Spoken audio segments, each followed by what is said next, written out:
Welcome to the S.O.A.P.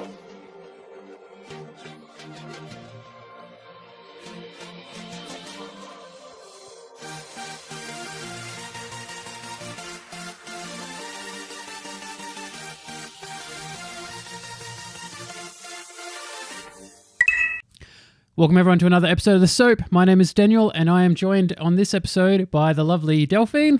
Hello. And the not so lovely Mike. Hi, how you doing? This episode we are going to be talking about the more recent Avengers Endgame. For those who haven't seen it, there are going to be some spoilers. A lot of spoilers. There's going to be a lot of spoilers. So if you haven't seen it, I would advise you don't listen to this episode solely for the purpose of it's a great movie. Go see it. Make sure you've seen everything before you see it. All 21 films before it. You should be able to catch up on that in a weekend. Ant-Man goes in his butt. Ant-Man does not go in anyone's butt. There is no butt action. Wishes. But there is America's ass. Yes, there's a lot of ass. There's America's a lot of ass. Anyway, guys, let's get your minds out of the gutter. Let's talk about some Endgame. Now, Endgame, the big thing about it is it's the end of the game or end of the era. So, how do we feel? Does this really end the era? No. For me, it really did. What? Go ahead, Mike. I disagree with your antagonist there. I would say it is. Well, it. All right. Okay. He's already backtracked. It is the end of the main character, more or less, of the characters. Absolutely. However, it is paving the way for a new term, a new blood, the Underoos. New era. The new era. The new era. Yeah. Yeah, it's yes, just right. the end of the chapter, number 3, and now it goes on to chapter 4. I mean, who's going to, let's make money or let's not make money? I will go with option A, make money. I guess the big thing about this one is we talk about the original characters, where this started. No one bigger, I guess, in this universe than Tony Stark, Iron Man. The start of the series, 2008? Iron Man going into the cave, coming out as a different man. Some kind of special cave, that one. Again, get your mind out of the gutter, Mike. The brown cave. We end Iron Man with a certain sound. We end Endgame, with a certain sound. I mean, how do we feel about the end of Iron Man? Oh my God. That sound? It was not unexpected for me, and I think somewhat timely to end with the original cast, and most of Endgame is really the original cast. I think it was well done, and I loved all the little nods throughout the movie, and we'll talk about that a little bit more, to Iron Man and to the original cast of the Avengers. I think it was good. I'm not sure that they could really have done, in terms of storyline, much more with this version of Iron Man. So for me, it really closed the loop from Tony Stark that we discover in the original Iron Man, very vain and rich and probably a little bit, the bachelor, rich guy, playboy, probably selfish, and then really closing that loop to being part of the team, family man, and selfless in his sacrifice. I want you to notice how when he was doing that and he pulled the glove off, did he really say anything? I don't think he said anything. He just had that look of like, I've got to do it, I believe Thanos says, I am inevitable, and Tony says, I'm Iron Man. Does he say I'm Iron Man? I can't remember. Doesn't say that. Yeah, I think the point with that the whole way that this all played out is he's seen the future before. I feel like the entire movie, when he has the option to go back in time or not go back in time, I feel like the big thing there is he's seen his future. I feel like he always knew that this was the end of the line for him. I don't know that he knew if other people would die or not, but I feel like he knew that if he goes down this path, if this movie did happen, he dies. Yeah, probably. I'm not sure that he was so confident that he would die, but I think that that was his fear, and that was made very clear throughout the movie that, I think for him in his personal story, he was actually probably happier than he had been on everything we've seen up until that movie with Pepper and with his daughter. So a lot of it, I think, was definitely, a huge sacrifice. And we know that Doctor Strange, knows what is going to happen. And by the end, I think we've got a good indication that probably Iron Man understands that what he's about to do, that is going to lead to his death. Well, it was all leaning up towards the hole. He kept putting his finger up. It's like, number one shot. Eminem, one shot, one chance. Mama spaghetti on your hip spaghetti, one shot. And you're like, yeah. But, in a lot of ways, it's a good reference because we have to not forget that in Infinity War, Doctor Strange does tell Iron Man, we're in the Endgame now, when he willingly gives the time stone to Thanos. So we always had this understanding that, obviously as spectators, you expect that they're going to win the fight ultimately. But I think up until then, we may not always have really understood what Doctor Strange may have seen. Yeah, we're talking about comics and superheroes and things like that. There's very few things that are going to do that and then have the good people not win in some way. The question was always going to be at what cost, and I guess we saw a couple of different examples of different costs throughout the movie. Obviously, 50% of people died in Infinity Wars, and that was a big thing, and they were very strong on the effects that had on everyone. But we see the ability. We always knew that there was some kind of ability to undo this. It wouldn't have lost so much and ended, on that note. But we still lost some really important characters. So Iron Man obviously dies at the very end, but we also had some other surprises like Black Widow. Yeah, and I thought Black Widow. That was the big one for me, is that I was so keen because we know that there's a Black Widow movie coming. You see a future for Black Widow as a character, and that's a big one, is that what she did couldn't be undone in this story. Yeah, it was both fitting in terms of the sacrifice because her whole life is pretty much the Avengers. But in a lot of ways, it was disappointing because we really haven't yet learned about her character all that much, and perhaps and Dan, we were talking about that before, that in some way maybe we didn't feel as sad because we didn't get to know her all as much as Iron Man, perhaps. I agree. Yeah, I feel Black Widow's the character that's probably been hardest done by across all these movies because she didn't get the origin movie, and now it's at the point where we assume it's too late for her to continue on. So we're not going to have that advantage of knowing who she is, all the behind the stories kind of things for her. So I feel like we always missed a piece of that character, and she never really was on the same level as other superheroes. She didn't have a superpower. She didn't have a real reason for why she was so important to being an Avenger. It's not that she wasn't important, it's just that they didn't explain to us the full depths of what she can do and that. So I always felt like her character was a little bit underdone, and also it just seemed like that made her an excuse to be the romance for other characters. And I always felt that was really cheaply done. Everyone's got romance, like we see with Hawkeye, his romance and his wife and family and all that, that's done really well. We see it with Ant-Man and falling in love and having his own kids already and all that kind of stuff.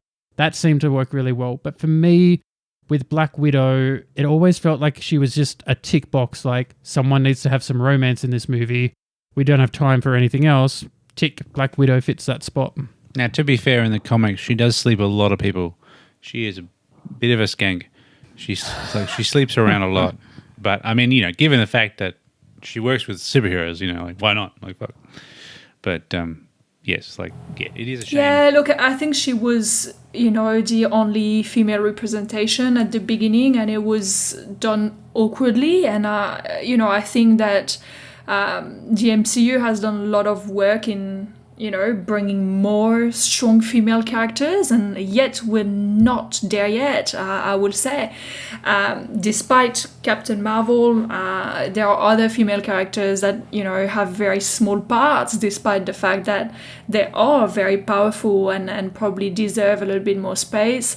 But certainly, I'm not sure that this is the best end for her. I also felt like, as much as I really wanted to believe that connection between her and Hawkeye, and that discussion that they are having before whoever has to make the sacrifice, some of it was a little bit over the top, and so that also for me killed the scene a little bit in some way, but at the same time, out of all the characters that would have to make the sacrifice, I also felt like it was sort of fitting in some way, because she was the one that was so loved, and in a lot of ways that worked in terms of getting the stone itself for the story. Yeah, I think I was rooting for Hawkeye to die, not because I don't like his character. I really like his character. Die, Hawkeye, but die. He made the argument during their conversation is, look at what I've become, look at what this has done to me, like this is the end of the road for me, kind of thing. Absolutely. I guess it comes back to, she saw that he had a family, and if they undid it, then he would go back to his family, whereas she didn't have that. And again, that comes back to the fact she doesn't have that backstory. She doesn't have all that is her. There's so much behind her that we never get to see, and I think that's what's so disappointing. On the flip side, we see Gamora in the same position in the previous movie, where she is also in the Soul Stone. We then get the alternate Gamora by going back into the past before all the events of so many movies has happened, so that we kind of get Gamora back, but we don't. How did you guys feel about half of Gamora coming back? The good question is, where did she go? Where did she go, my Gamora? The question, when Tony snapped his fingers, and woof, all of Thanos' armies disappeared. Someone else was telling me this today. They were saying, "Here's a good question: what happened to Gamora?" And you're like, "Yeah, what happened to Gamora? We don't see her in the end." It was good. I think the real question is, why Gamora? But I think it was a little bit awkward. It's interesting to see more of her character before she joins Guardians of the Galaxy. And I think, a lot of her human side, if we want to say, even though she is not, comes once she meets that team and has to work with them. And I think before that, we see that little bit more ruthless side of her, which we glimpsed a little bit throughout some of the movies with Guardians of the Galaxy. So I felt this was good. Of course, the reunion with Quill was strange, because we understand it's not his Gamora. And she doesn't have that context. I loved the little joke from Nebula, it was him or a tree. I thought that was hilarious. But some of this confuses me in regards to where they want to go with this character, because she's gone. The one we know and that we love is gone. And I'm not sure how she would be able to get back to the character that we know and love with this alternate version, if you want. Yeah, I think it's a very interesting point that they could do a lot of good things, but also a lot of bad things with. So it's interesting that they've got the option now, and it's just a matter of time of it playing out. I would like to say, and I'll probably talk about it a little bit later, we probably just didn't have the time to really see things like that Quill moment, seeing Gamora again, having lost her, but then also her not being his Gamora. Like, there's a lot of emotion and a lot of like detail that should have been involved in that. But because everything else is happening and there's so, like, that's already a long movie, you can't really fit that in. Like, I don't feel like we got the chance to see what we needed to see with that scene. Yeah, what I'm wondering is whether this opens up the future of Guardians of the Galaxy and whether some of that storyline is going to be about finding her. Yeah. Maybe that sets up, that's part of a future movie. Yeah, well, you see him searching for Gamora, so, it's going to be interesting what they do with this. They've got the opportunity, like, obviously Guardians of the Galaxy hasn't started production or that at the moment, so they've got the opportunity to react to how people feel about all these scenes and actually, build the next Guardians of the Galaxy movie around this.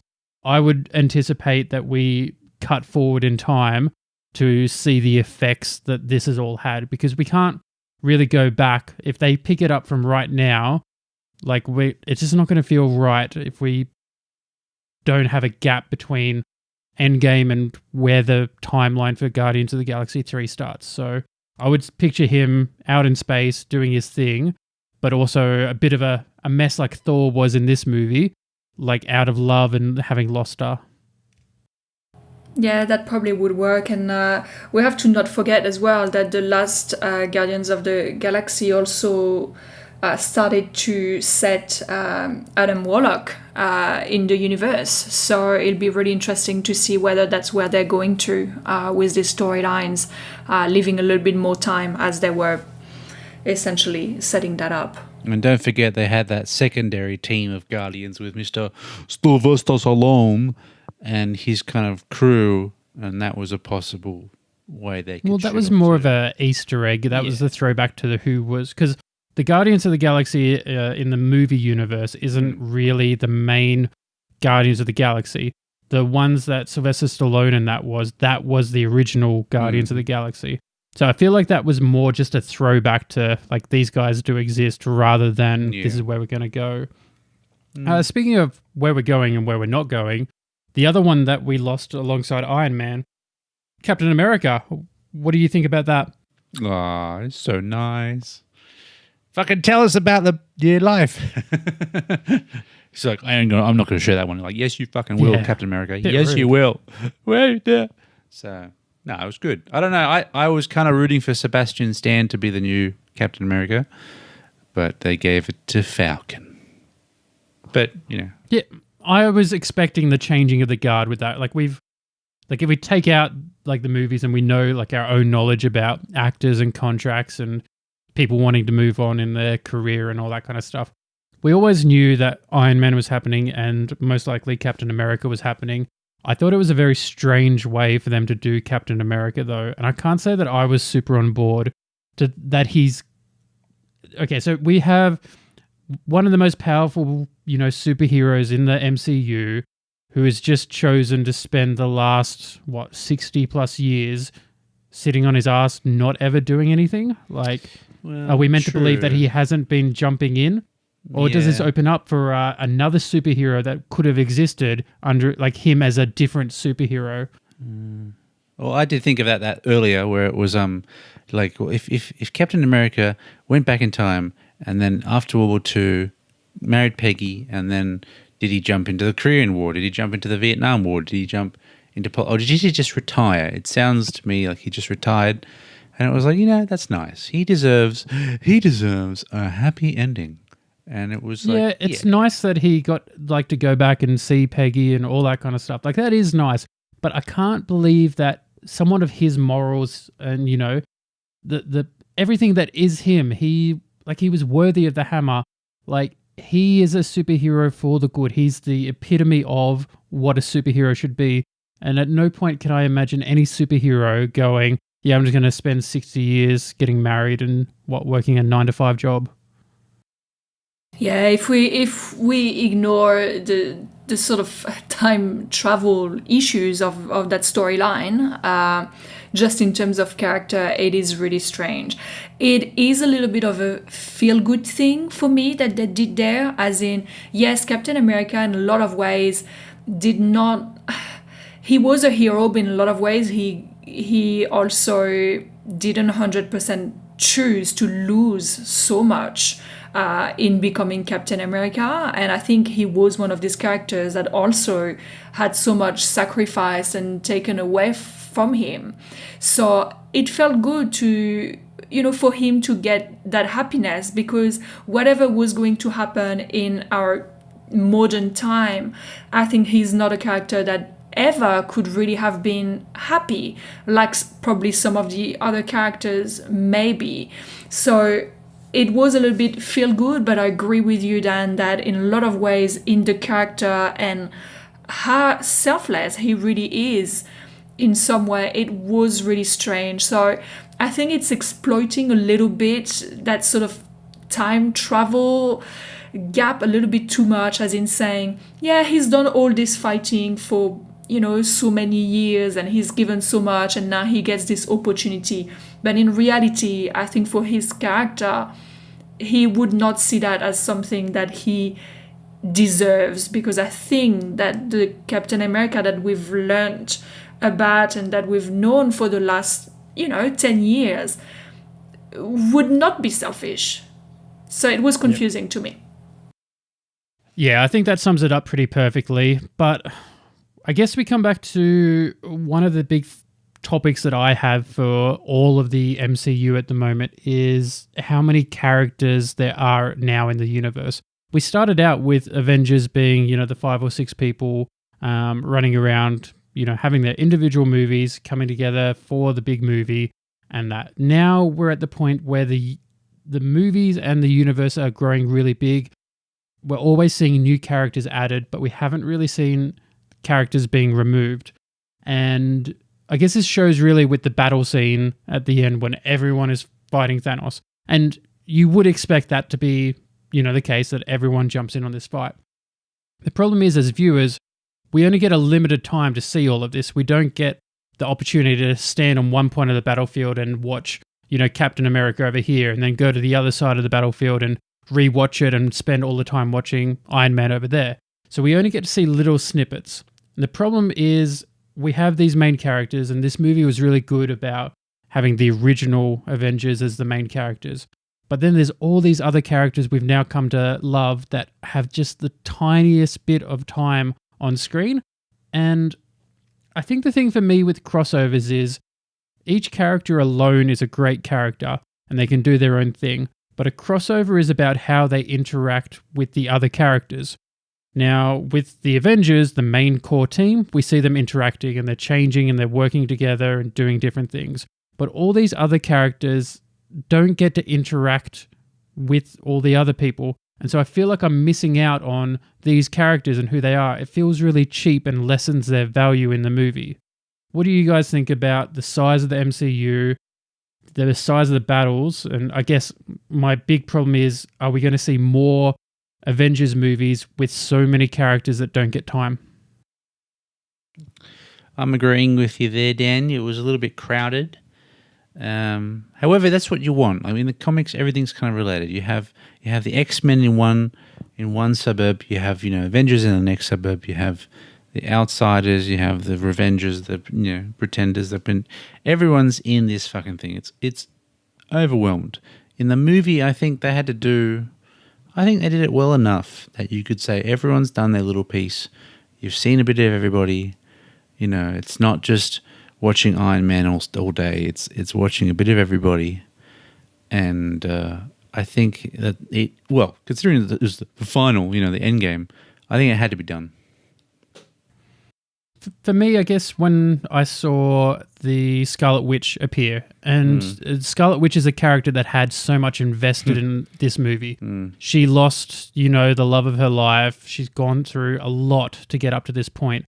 We haven't seen standalone movies for her, and now she's in the middle of this storyline. but she got so little time. That's one of those key examples of where I was like, this is a character that really belongs in here, but we have too many characters for it. So I guess the question is, I mean, it happens once. I guess I'm okay with that. But I'm more concerned, and when I was watching it, my thought goes to what happens with the next Avengers movies and the one after that. Am I going to repeat this constantly where I see these characters that really should be part of this as a bigger part, but there's always someone who's missing out and you're not getting the full value of these characters? Like the original Avengers, like I said, it's only 5 or 6. We had time for everyone that was involved. Now we've grown so big, I feel like we've grown too big.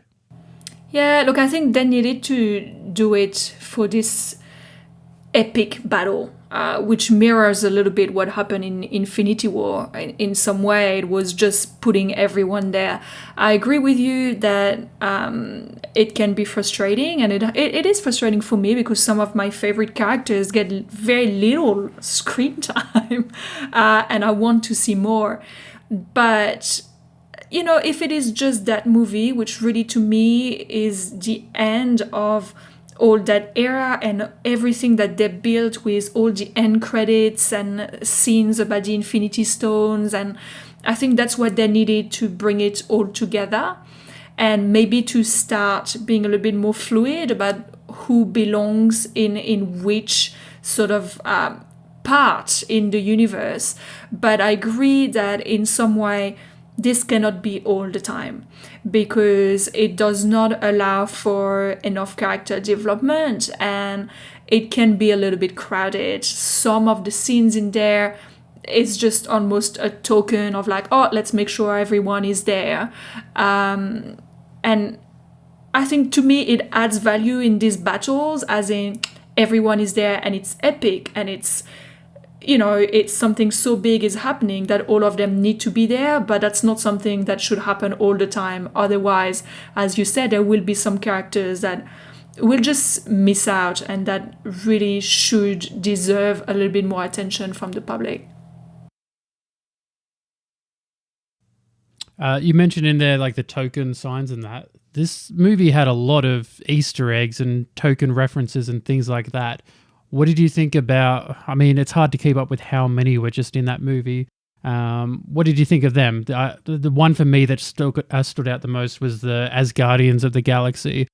What about you guys? Did you feel like there was a lot of Easter eggs or did you miss them? Or there were definitely a lot of nods to the comics and to previous movies and so on. So, you know, seeing Howard the Duck appear in when everybody comes back from being dust was funny. I did like the perhaps we will get, you know, an all-female Avengers movie. So when all the women sort of get together to help and to get the gauntlet, you know, that's a good reference to the A-Force comic series. There were quite a lot of things in there. I'm not sure that without reading about it, there are certainly some that I would not have known about. But it gives a little bit of life, you know, to the movie to rewatch it and get all these little things. And we're so used to it now that I think that's something that adds value for me. I enjoyed it a lot. yeah, I'd be super keen on like the all-girls kind of Avengers kind of squad. I don't know much about like the history of the comics. I know there would be stuff in there and that, but I haven't really looked at it. We've got so many characters now that we could do that, and we see, you know, like we've got the Suicide Squad in DC and things like that. It's like Endgame for me. We've got everyone here. It's about branching out now. Instead of having everyone all together, so many characters, let's start splitting them up and having their own storylines. And that's where I think like the all-girls superhero team would be perfect for that scenario. And they have their own story with their own villain, and then it's not so crowded. Yeah, look, I could not wait for something like that. I know there have been many superheroes and strong female characters across a number of TV series and movies and so on. But, being a girl and being at the movies and seeing all these super kick-ass women, honestly, brought almost tears to my eyes because it's not something that we grow up with. So I, for one, cannot wait to see more women that actually deserve to not be killed or be only, romantic interests in the movies, and who really are superheroes by themselves, not just someone's, sidekick.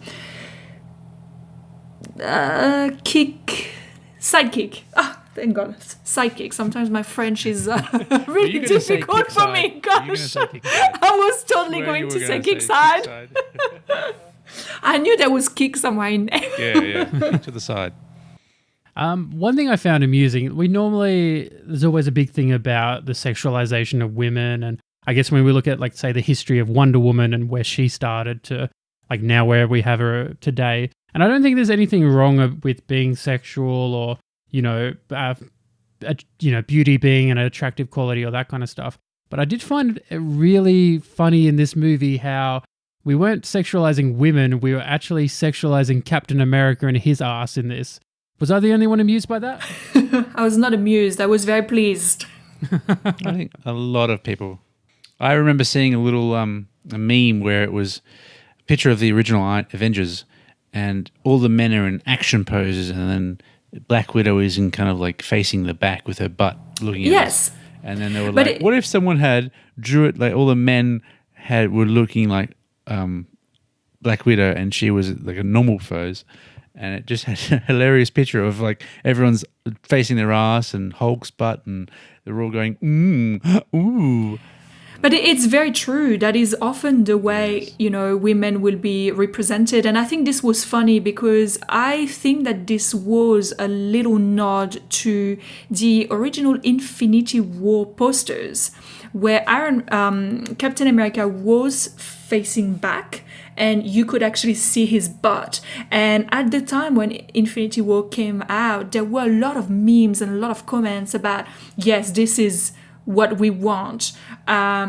So, talking about America's ass was really funny, but I do think that there is much more, sexualization of men bodies in all the movies and pop culture in general. The number of people that probably went to see Aquaman.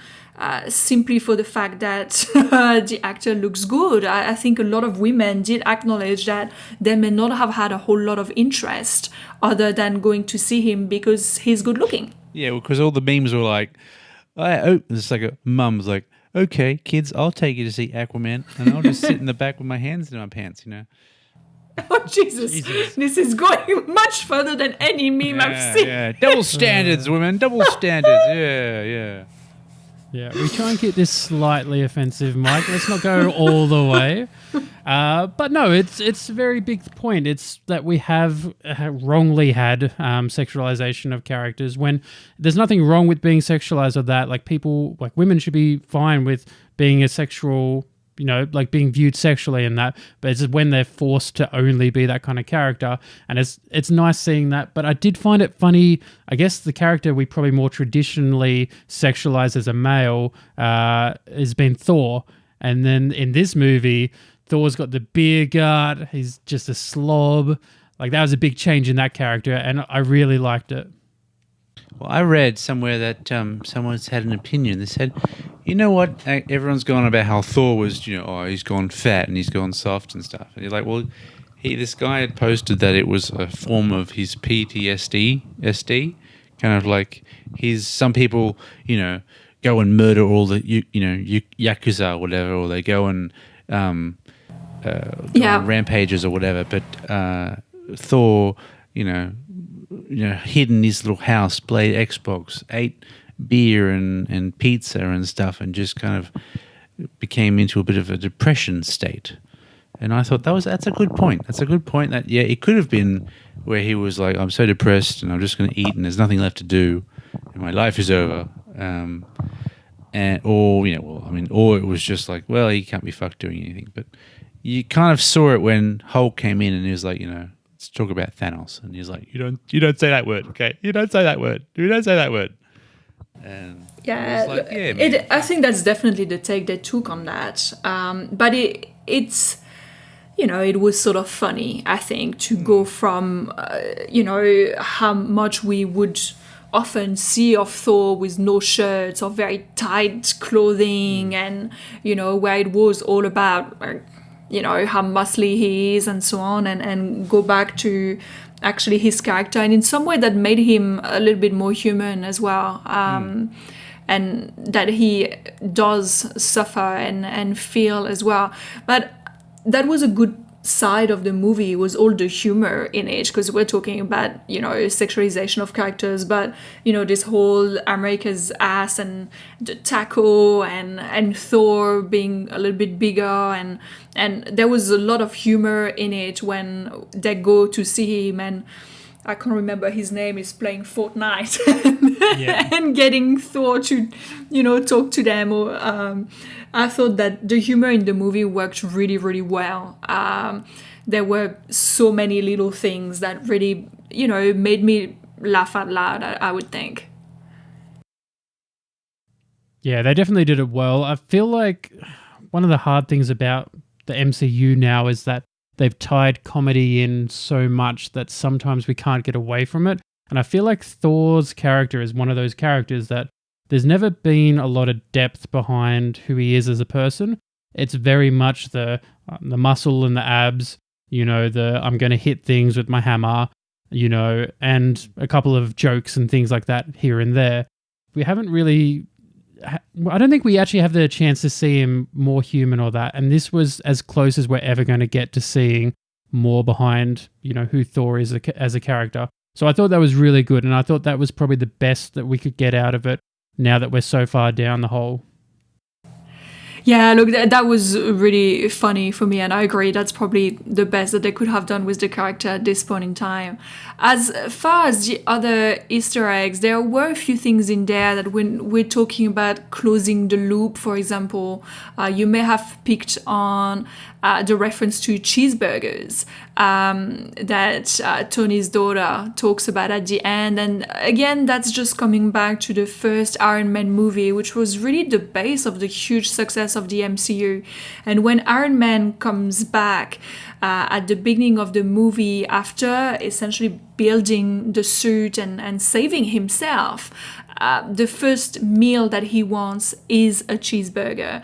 So I thought that was funny, and there are all throughout the movie a lot of other Easter eggs that refer to Marvel or to the comics. So you may have noticed Tony talking about Build-A-Bear with the first time that he sees Rocket, and actually Marvel did have a deal with Build-A-Bear at some point, so my understanding is that you could get a Rocket Build-A-Bear.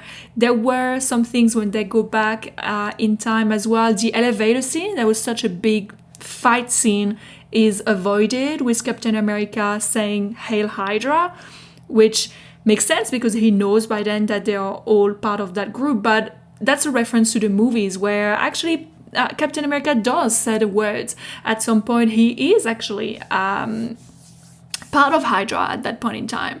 There are also some sort of things that might only be known by real comic, nerds. When Okoye talks about an underwater earthquake that Wakanda is dealing with, that probably is a little bit of a nod to a comic character called Namor or Namor, I wouldn't know. Namor the Submariner. So again, it's not known whether that the MCU would introduce this character later on, or whether that's just a little bit like, we have our own Aquaman type character. So all throughout the movie, there are lots and lots of little references like that.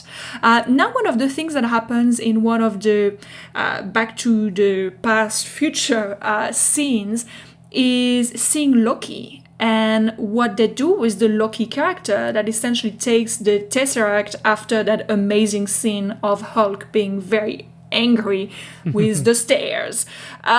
What did you guys think about that? About the fact that, how does that affect the timeline? Does it mean that in the MCU he could be alive? I don't expect that we'll see this character again, but is it leaving it out there? Well, isn't there going to be a Loki movie or something or other? There is going to be on the Disney streaming service a series. I do not know, though I believe it is going to be an anime. Oh, really? Okay. I guess the thing that we haven't really talked about, and that's so integral to this movie, is time travel. And 99 times out of 100, I really don't like time travel stories because there's so many things that normally get overlooked, and there's always that one thing that kind of, disregards everything. And and this movie I really thought did time travel really well, and they talk about splitting time and all that kind of stuff. And they talk about how they have to fix everything to make sure that it doesn't get impacted. But then this Loki scene, really throws a spanner in that works. And that's the one big glaring hole with this. And it comes down to, did someone just cut out a scene, or did we not have time to talk about it, and will we see it later? Because everything they did was about going back in time to get these pieces and then putting them back. But at no point do they go back in time and fix this one plot, which then splits off universes. Or is Loki alive now as a result of what's happened there? Has he gone from that scene to being alive somewhere else, and now, whenever the next movie starts or whatever, he's going to be walking around ready to jump out? Like, where do we draw the impacts of what happened with that scene? Well, I'd like to think that it's like in that period where he gets arrested after the first Avengers movie, he was still answering to Thanos. Like, he was still going up to his little space castle and being like, Thanos and Thanos and Thanos. So I would still think he, at that point, technically speaking, he would be like, I'll just report back to Thanos and escape to Thanos because Thanos will save him. But like, he's not aware that he gets killed by Thanos. He's not aware of these things in the future. So I think he would just go back to thinking, oh, where's Thanos gone? And he'd be like, yes, I get to be king.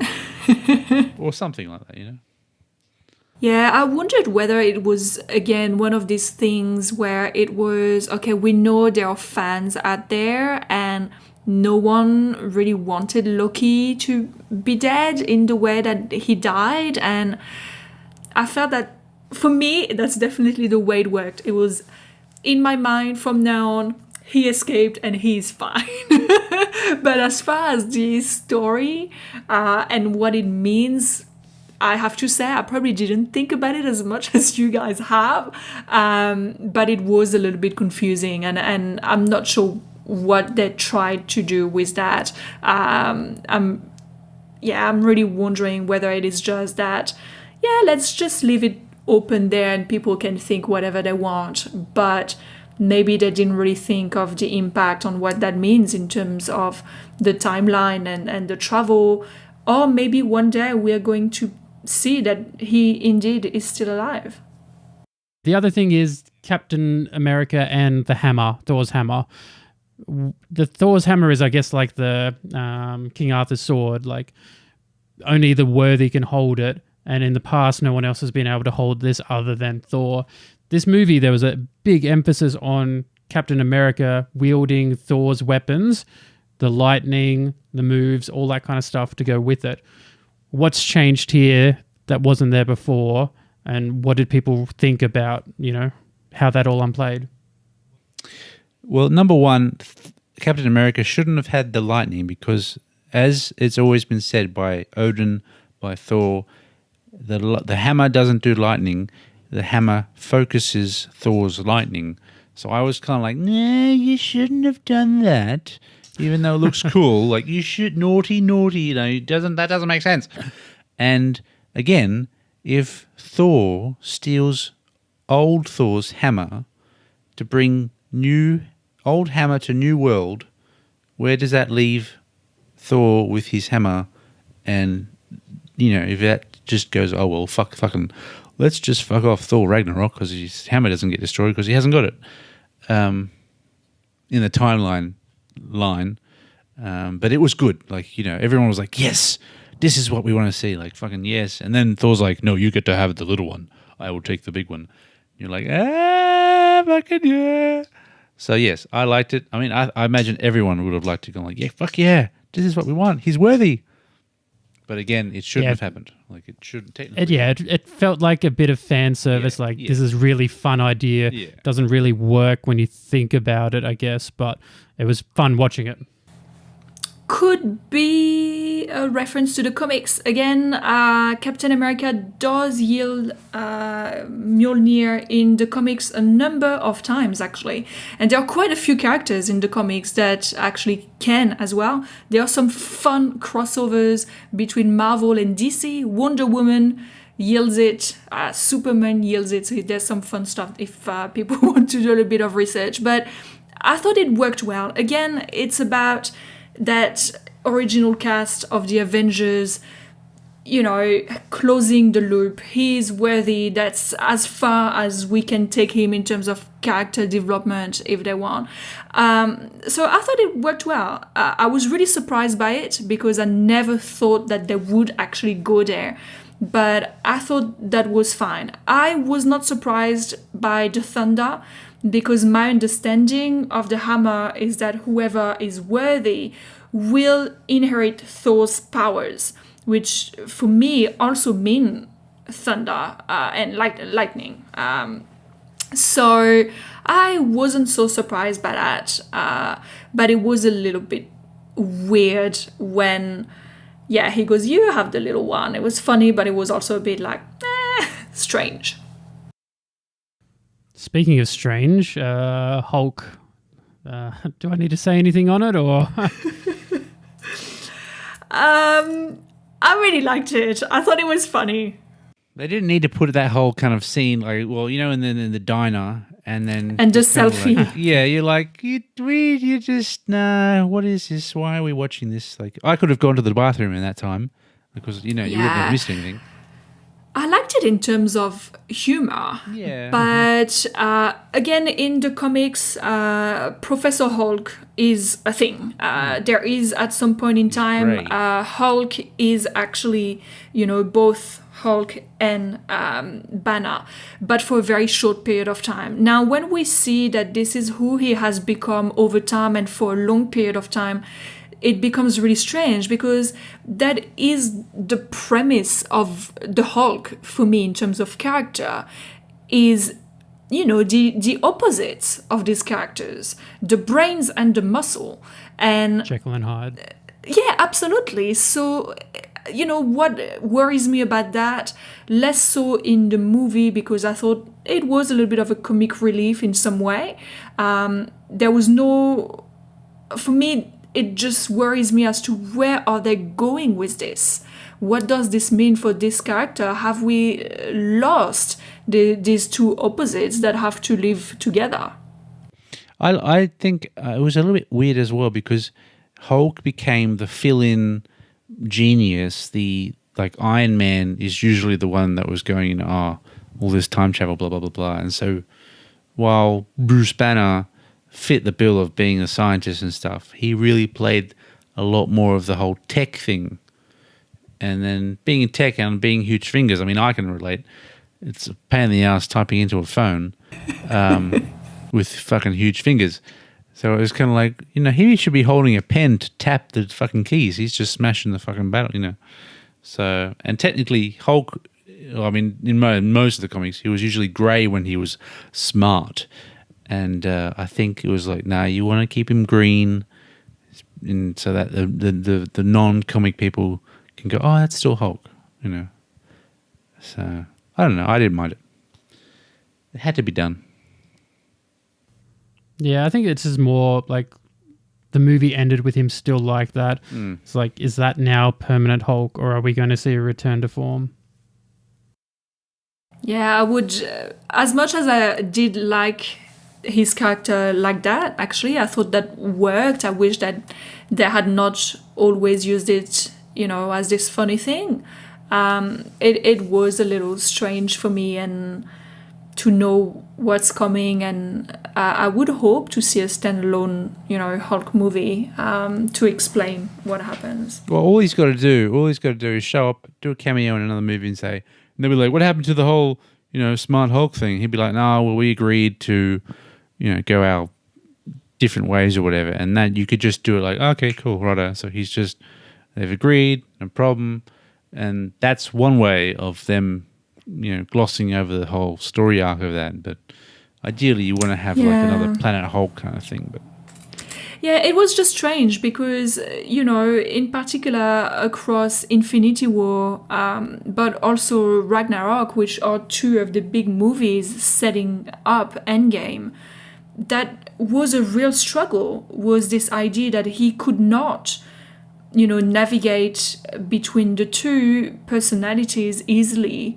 And we understand that the traits in some ways start to, take over in both, but the fact that this has happened within the 5 years after the clap, with no explanation, really provides not enough information to know where they're going to go with it. But that could be, again, really interesting as a future movie.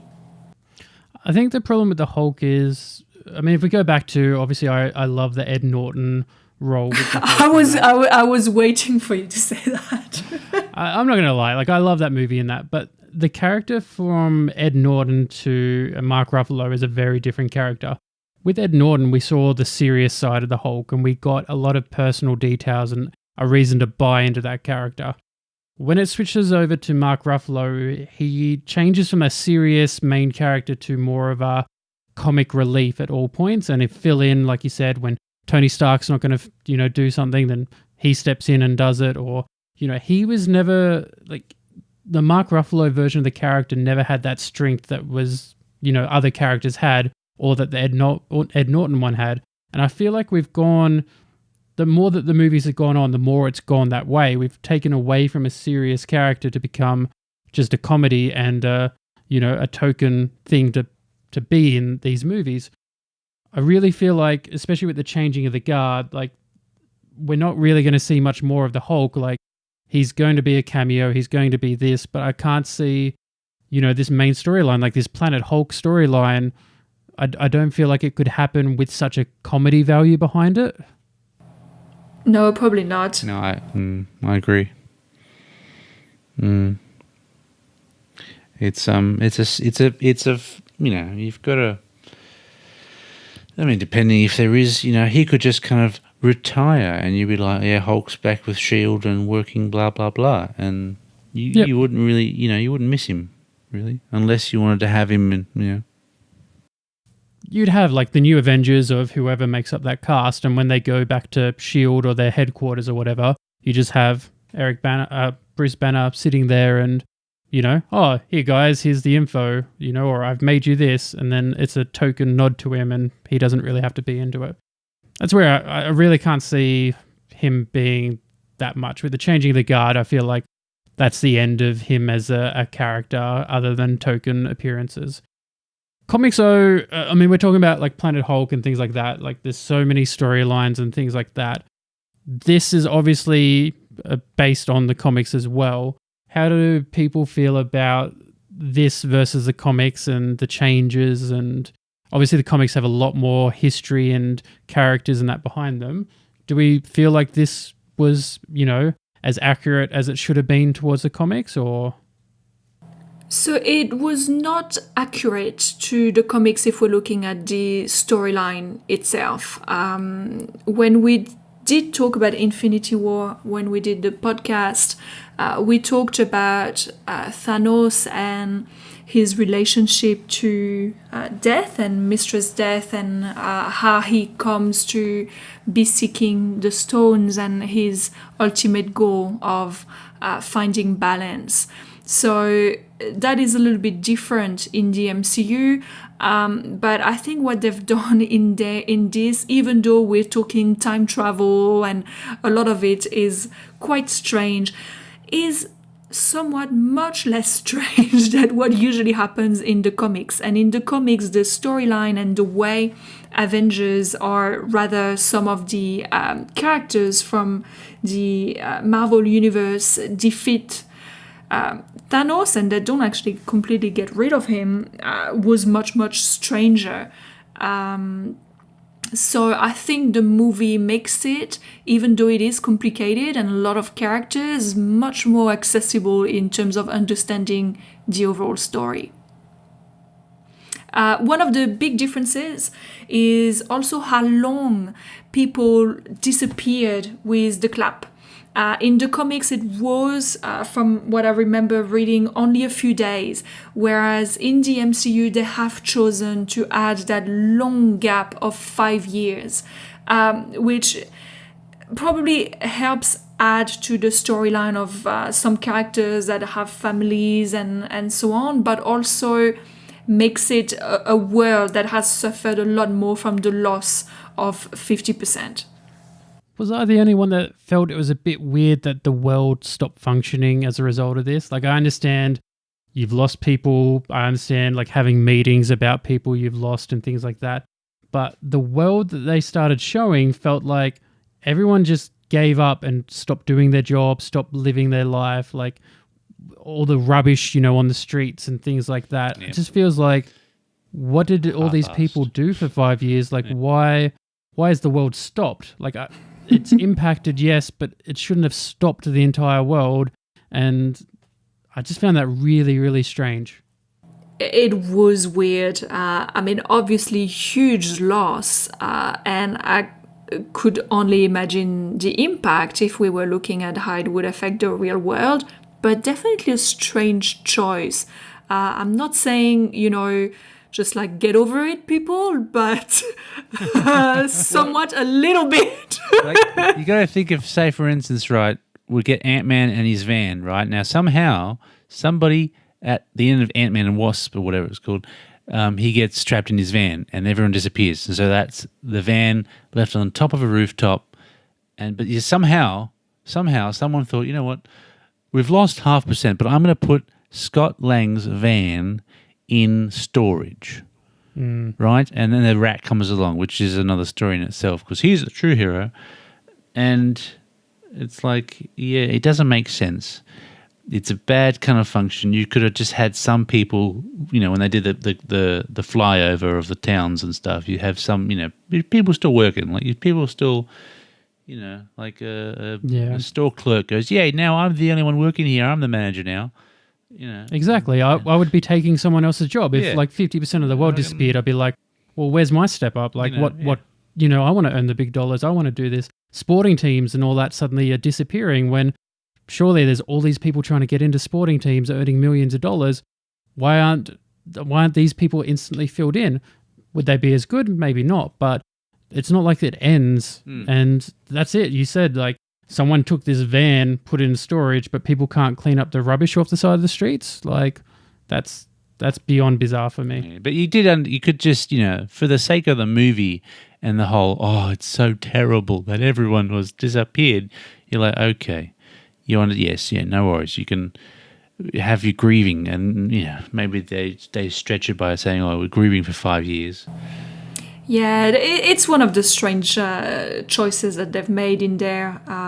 And that's one of the difficulties of having these fictional characters set in a world that is seemingly the same as ours.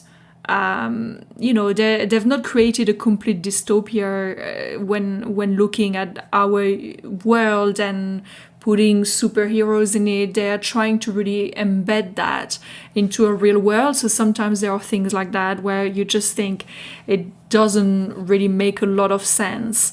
The way they've left things go in some way, despite the huge grief. Think about it. You've got grandma who's got $1 billion, and she snaps in the disappearance, and then the kids go, well, we've got all this money. Boom. Nana comes back and is like, where's my money? And you're like, well, fuck, thought you were gone. Spent it, Yeah, and hookers and drugs, and in some way, I agree with you that the almost more logical choice in that case would be almost a Mad Max-ish world, as in it would go to complete chaos. This sort of thing where they've kept it okay, but it's still not okay is a little bit strange. But I felt it didn't take away from the movie and the story all that much. Yeah, I think this thing is like, it's always so easy to talk about negatives, and there's so much to talk about. One negative you can talk about for hours, whereas the positives, it's not so much a talking point because it's already done how you want it to be done. But the movie overall, like, as much as we can talk about negatives, it was a great movie in my opinion, and I really enjoyed it. And that's why at the start of the episode, I said, if you haven't seen it, don't spoil it with this episode, because like, I feel like it's an experience worth having for it. It's also a long movie. Have we talked about that? The 3-hour duration, so many memes going into that movie. I felt like I should have peed during it, but I didn't. Did I do the wrong thing? No. It was one of my main concerns. I'm not going to lie. We all planned for it. We all planned for it. I did certainly plan, and I was worried it'd be an issue. And we probably all have seen movies of that duration before. And I never remember walking into a movie theater thinking, oh my God, I'm probably going to have to go to the toilet. But it was made probably much more of an issue than it really was. But that said, I did plan. Let's be honest, I planned going there to not have to go to the bathroom. But there were a lot of articles about, okay, we're going to tell you when is a good time to go to the movies. As a matter of fact, there was even an app created, and I understand it's an app that already exists, but they loaded they loaded Avengers into it so that the app can tell you when it's time to go to the bathroom, because it's one of the scenes that you can probably miss. That's a little bit crazy. I did not feel that there were many things that I would have been happy to miss in that movie. It was long, but I think it really needed that time. Yeah, I'd agree with that. I mean, like, diehard comic book nerd fans would be like, I will not pee, or I need to pee, but I know exactly when. And I mean, ultimately, I was guilty of it too. When I looked up on the internet, and I was just reading an article for fun, and it was like there are about 5 sections where you can go to the toilet, and it was always when someone was talking and talking and talking. So you're like, well, if I plan it, if I make this interesting, you can still have your 10-gallon bottle of Coke and a cardboard box of corn. And make it, but I was like, nah, fuck it. I'm going to pee beforehand. I'm not going to eat anything major, like 2 hours before. I'm going to wait. I'm going to rush to the toilet afterwards. And it was like, this is what I'm doing. And I was like, good. I was like, I'm not thinking about it. I'm watching the film. I'm busy. I'm like, damn, that was quick. That was the thing. Like, I was at a work function, so they provided food and drinks like prior to the movie, like literally right before it started. So they're eating, I had a drink, loving it. And then I was like, it dawned on me like during it, like, have I just done the wrong thing? Yes. And then like when I finished, because I didn't have to stop and go pee, I don't think many people actually did in our cinema. And I was sitting there at the end like, is there something wrong with me that I didn't have to go pee during that? It was the adrenaline, man. The adrenaline. It is possible that you get so into it that your body just even forgets. There were a few people in my session that had to go, but not as many as what you'd think when you saw the major concern about the duration. I think I saw one guy sprint out and then sprint back in like a few minutes later. And he was like, hey, when you need to go, that's what you do. I'm a specialist of having to go to the bathroom during movies. So, you run. And when it's horror movies, it's worse. All right. Well, we might start wrapping it up there. Guys, any final points? Go see it, everyone. Go see it. Absolutely. Go see it. It is epic, as you said, and we talk about some things that we think, maybe this, maybe that, but all in all, epic. Loved it. Well, looks like it's pretty unanimous. We all loved it. I hope everyone listening has already seen it and did also love it. Whatever your thoughts are or that, please give us some comments, some more stuff to talk about with this. As always, you're going to find us on Facebook, YouTube. We're through SoundCloud and thus all the podcast apps. So please drop us a comment wherever you want to do it. We'll get the comment. We'll happily respond and maybe even, dedicate a bit more time in the future to talking about it. On top of that, you'll find us on Patreon for those who haven't signed up to it. For as little as $1 a month, you can support the podcast, help us get a bit more equipment, do more content, that kind of stuff. We do have a couple of big plans in the future, assuming we can get the funding. So please jump on it, chip in. Every dollar does count. Thanks, everyone, for listening. This has been another episode of The Soap. Bye-bye. Bye.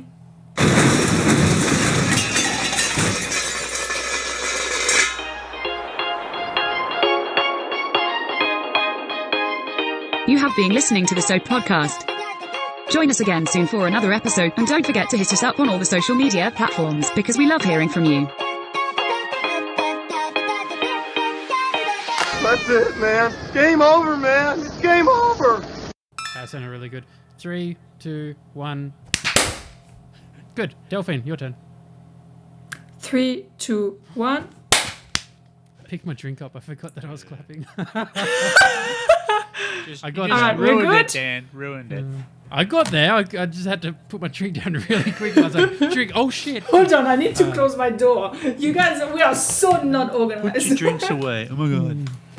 Oh, that was almost embarrassing. I was like, do I clap with the drink in my hands? Like, yeah. You just It's a flick full your drink. face. Right. Delphine's got one more countdown. Okay. It's the fun ritual of starting a podcast. Yeah. Welcome, everyone, to another episode of The Soap. My name is Daniel. I'm joined by both Delphine Hello. and Mike. Guten Tag, mein Fräuleins. No. No, you couldn't handle that. The people of the podcast. Oh my god.